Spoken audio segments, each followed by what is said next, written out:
So sa naging panayam nga po ng CEO ng Manny Pacquiao Promotion na si Jess Matur, sinabi nito mga idol na inaayos na daw nila muling pagbabalik ni Manny Pacquiao sa isang exhibition fight bago magtapos ang taong 2026. At pagkatapos nito mag-uumpisa sila ng diskusyon para ituloy ang laban ng ating pamansang hamao Manny Pacquiao kalaban si Mayweather Jr. sa January, kung saan mga boss. Salungat naman ito sa mga sinabi ng MP Promotion President na si Sean Gibbons. Ayon kay Gibbons kasi mga boss, naghahanap daw si Pacman ng real fight kalaban ng mga kampiyon sa welterweight division.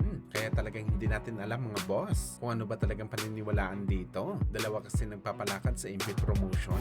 Pero gayon po man mga idol, isa lang talagang sinisiguro natin dito. Mapapalaban talaga si Pacman sa ibabaw ng boxing ring bago magtapos ang 2026. Mapa-exhibition fight man o totoong laban, siguradong papatusin niya ni Boss Manny. Si Pacman kasi ang fighter mga boss nagigil lumaban. Pag sinabi nito na gusto niya lumaban, talagang gagawa ito ng laban. Kaya abangan natin to mga idol.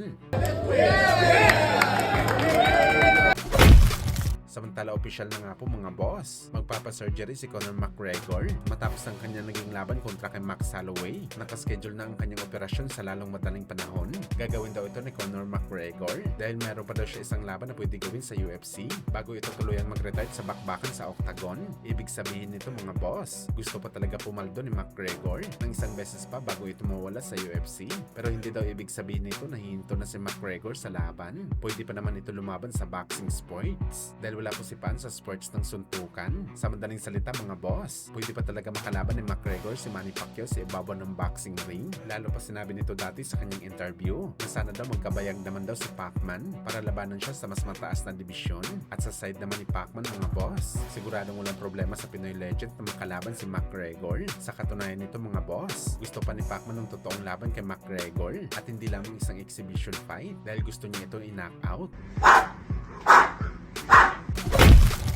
Kabilang banda naman mga idol, dahil nga po malaki ang tsansa na makalaban ni Cuatro Alas Casimero itong si Junto Nakatani dahil pareho po silang top rated ng WBO Super Bantamweight. Kung saan mga idol, marami nga po ng mga Japanese boxing fans na nagsasabi na talagang inanakot lang daw ni Junto Boy si Casimero kapag naglaban sila, kagaya daw sa pag-knockout ni Junto Nakatani kay Astrolabio. Isang malutong sa sikmura daw ang ipapakain ng 3 division champion na Hapon para talunin itong si Casimero sa bakbakan. Hindi daw kasi ito kakayanin ni Alas dahil sa meron na itong edad. Well, malalaman natin yan sa aktual na laban. Isa lang talaga masasabi natin dito mga boss. Magkaiba po si Acero at Cuatro Alas. Para sa ating mga boss, ebel lang talaga sila. Dahil kung si Casimero ang makalanding na malutong sa bodega ni Nakatani, pwede din ito tumiklop sa bakbakan.